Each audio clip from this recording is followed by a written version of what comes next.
Cruelle souffrance. Et me traversant le fleuve de mon sang.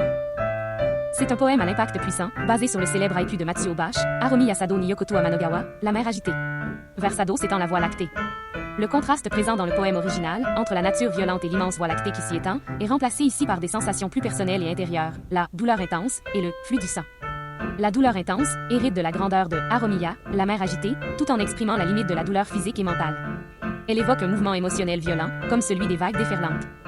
Sur moi s'étend fait écho à Sado ni Yokotu, sur Sado s'étend, suggérant que la douleur s'étend sur l'existence même de l'auteur, comme l'île de Sado, devenant une partie inséparable de lui-même.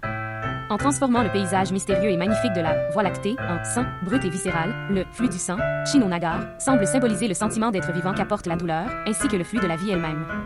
Globalement, alors que le haïku de Bash dépeignait une scène majestueuse de la nature, ce poème explore profondément le monde intérieur de l'individu.